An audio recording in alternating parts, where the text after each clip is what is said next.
Di awal film memperlihatkan seorang wanita yang sedang chattingan dengan beberapa temannya di dalam sebuah grup messenger, yang dimana isi dalam chat itu ada sebuah pesan tentang rencana pergi ke sebuah tempat yang bernama Manor dan ia berencana akan membantai orang tercela. Scene berpindah di dalam sebuah pesawat. Seorang pramugari menawari cemilan kepada seorang penumpang yang dimana si penumpang itu meminta sebuah sesuatu namun tidak ada di dalam menu dan akhirnya ia meminta segelas minuman. Tiba-tiba ada orang yang muncul di dalam kabin itu. Orang itu terlihat oleng, kemungkinan ia mabuk. Penumpang yang ada di sana mulai terlihat panik. Seseorang yang mengaku sebagai dokter, ia mencoba membantu orang tadi dan menenangkan yang lainnya. Ketika orang itu disuruh berbaring, tiba-tiba sang dokter menusuk lehernya dengan sebuah pulpen. Tiba-tiba seorang wanita muncul dan menusuk mata si Randy dengan high heel dan si wanita menyuruhnya mengurung ia kembali.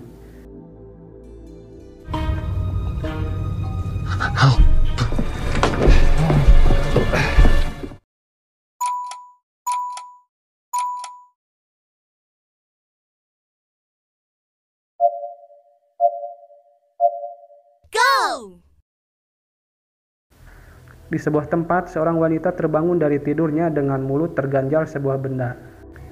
Ia juga melihat orang lain dengan kondisi yang sama sepertinya, namun orang itu nampak tidak memperdulikan dirinya. Lalu ia pergi mengikuti orang-orang itu dan mereka menuju ke sebuah benda di tengah lapangan yang cukup luas. Saat ada seseorang yang akan membuka benda itu, seorang pria tua melerainya dan ia mengira mungkin itu adalah sebuah jebakan. Namun orang itu tetap berusaha membukanya, sementara yang lainnya bersembunyi menyelamatkan diri. Setelah benda itu terbuka, ternyata tidak terjadi apa-apa, dan hanya ada seekor babi dan beberapa senjata api. Orang-orang yang ada di sana mengambil senjata itu dan membuka penutup mulut mereka. Tiba-tiba ada seseorang yang menembaki mereka sehingga menewaskan si wanita rambut pirang. Ada yang membalas tembakan dan ada juga yang bersembunyi. Seorang wanita mencoba lari untuk menyelamatkan diri, namun ia masuk ke dalam jebakan dan saat ia ditolong oleh seorang pria, tanpa diketahui mereka menginjak ranjau dan membuat tubuh mereka hancur berkeping-keping.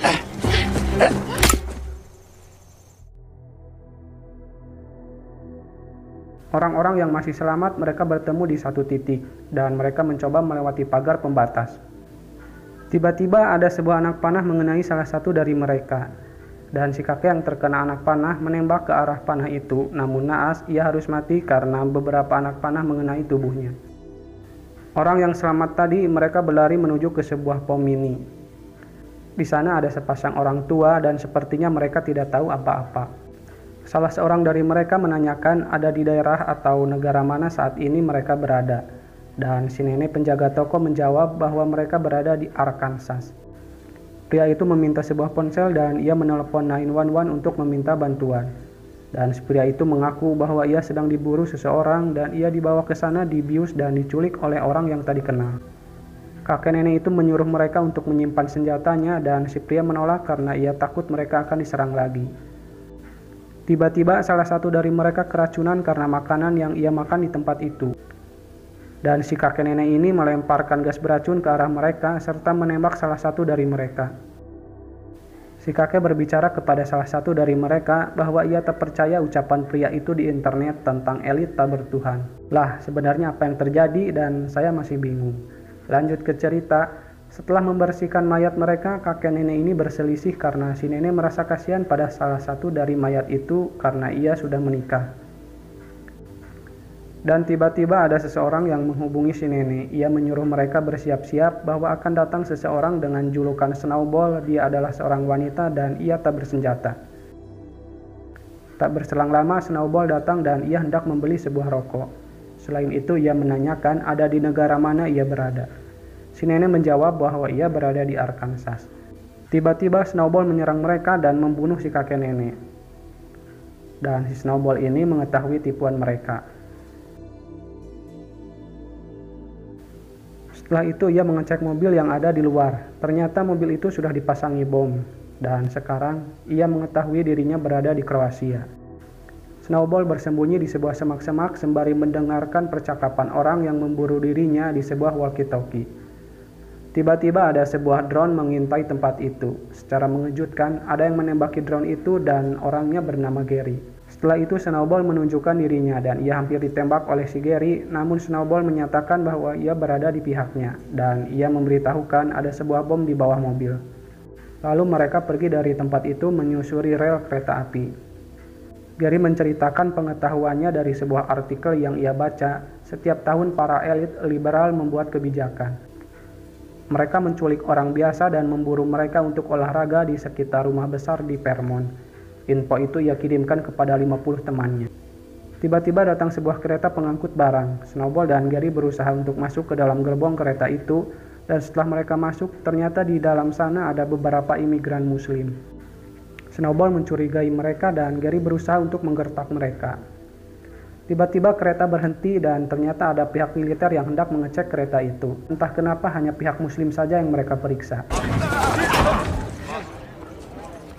Gary menceritakan bahwa ada seseorang yang ingin mencelakainya, namun tentara itu tidak menghiraukannya. Seorang laki-laki mencoba menenangkan Gary. Ia memberitahukan bahwa imigran yang lain bukan bagian dari semua ini. Mereka asli imigran dan para tentara juga nyata. Karena kesal, Gary menghajar orang itu dan ia memasukkan granat ke dalam celananya.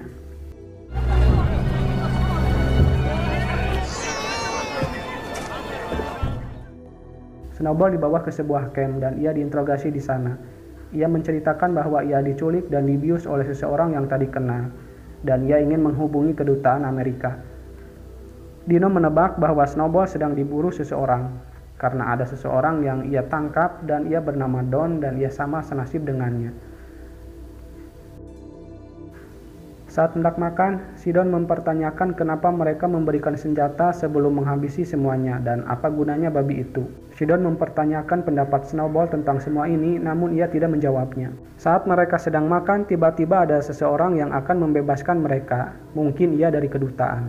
Dalam perjalanan, si pria itu menanyakan tentang semua yang terjadi dan ia bertanya kenapa mereka yang dipilih dan pasti ada sesuatu yang mereka perbuat. Tiba-tiba Snowball menendang pria itu keluar dan melindasnya dengan mobil. Si Don hanya bisa teriak serta heran kenapa ia melakukannya. Saat membuka bagasi mobil, di sana ada mayat si Gary dan Don menanyakan kenapa ia bisa mengetahui semua itu. Menurut Snowball, semua orang pada saat ini mereka sedang berbohong. Don menjelaskan pada saat mereka siuman ada 11 orang yang masih hidup dan setelah dihitung-hitung ternyata tinggal hanya mereka berdua yang tersisa. Saat Don hendak mengajak Snowball pergi dari tempat itu, tiba-tiba Snowball menceritakan dongeng yang selalu ibunya ceritakan, yaitu tentang kura-kura dan kelinci, di mana si kelinci yang sombong selalu menang dalam balapan. Suatu ketika si kura-kura menantang si kelinci untuk balapan dan si kelinci mengiyakannya. Si kelinci berlari jauh meninggalkan si kura-kura karena ia merasa berada di atas angin. Ia meremehkan si kura-kura, jadi ia berhenti dan tidur sejenak. Tetapi ia kebablasan saat ia terbangun. Ia tahu akan kalah, ia berlari kencang namun sudah terlambat karena kura-kura telah mencapai garis finish duluan dan penonton pun riuh. Malamnya si kura-kura makan bersama keluarganya. Dia menceritakan cara dia menang kepada anaknya. Tiba-tiba si kelinci mendobrak pintu rumahnya, ia membawa palu dan membunuh keluarga si kura-kura. Setelah itu ia memakan hidangan yang ada di meja. Bagaimanapun, si kelinci ini selalu menang, dan si Don hanya tercengang setelah mengetahui endingnya. Si Don juga bertanya siapakah kelincinya, kita atau mereka. Yeah, little pig. Scene berpindah di dalam markas para pemburu. Mereka sedang membicarakan masalah pribadi masing-masing. Tiba-tiba seseorang yang bernama Athena melerai perdebatan mereka. Dikarenakan ingin buang air kecil, Richard pergi keluar bunker. Dengan gerak cepat, Snowball menggorok leher si Richard saat ia sedang lengah. Seorang tentara bayaran mendengar ada suara gaduh di luar bunker. Ia menyuruh rekannya untuk siaga.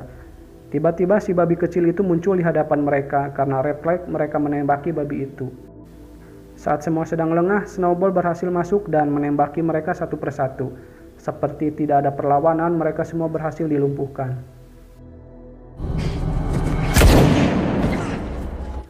Don datang ke tempat itu, tapi ia tidak membantu Snowball.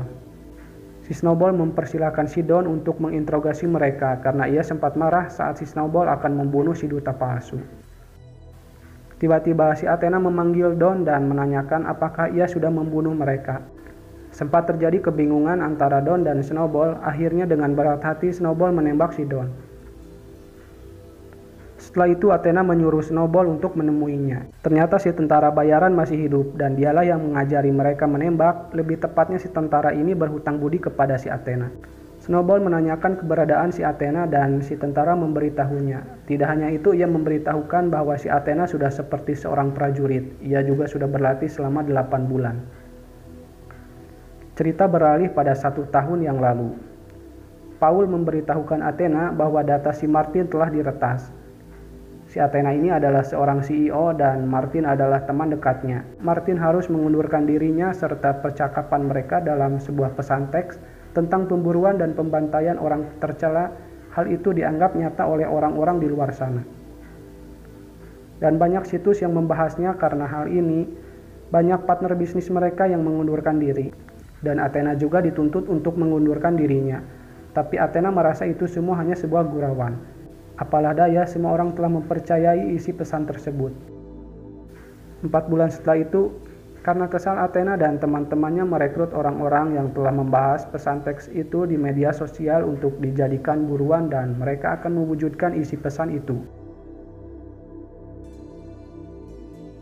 Kembali lagi ke cerita, Snowball datang ke tempat si Athena. Ia disuruh untuk tidak membawa senjata. Snowball masuk ke dalam rumah itu dan si Athena memberitahukan bahwa Sidon bukan bagian dari anggota mereka. Si Athena menanyakan apakah Snowball mengenalinya, namun ia menjawab tidak dan Snowball juga menanyakan hal sebaliknya. Athena menjawabnya bahwa dirinya bernama Crystal May Crazy. Ia mengetahui riwayat hidupnya dan ayahnya meninggal dibunuh polisi saat lab sabunnya digerebek. Setelah itu ibunya mati overdosis. Dan si Athena ini merendahkan orang-orang yang bisa dibilang di bawah kasta dirinya.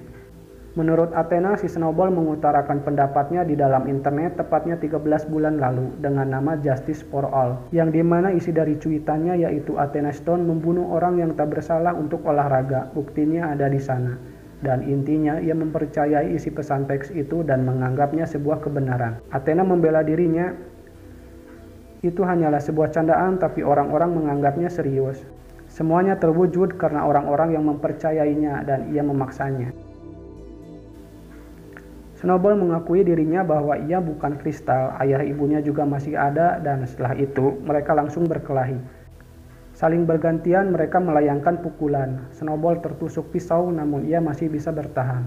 Dan ia mendapat lagi beberapa tusukan namun pada akhirnya ia bisa mengalahkan si Athena.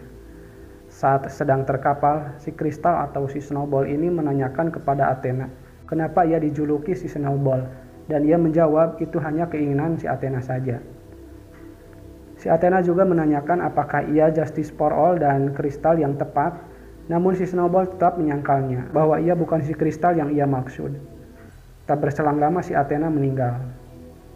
Sementara itu Snowball bangkit mengobati lukanya dan mengganti pakaiannya lalu ia pergi ke sebuah pesawat yang tidak jauh dari rumah itu. Para kru pesawat kaget namun bagaimanapun Snowball tetaplah pemenangnya.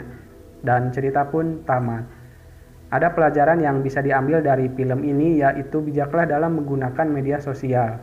Kadangkala apa yang menurut kita sebagai gurauan bisa jadi dianggap serius oleh orang lain. Dan sampai jumpa di video selanjutnya. Wassalam.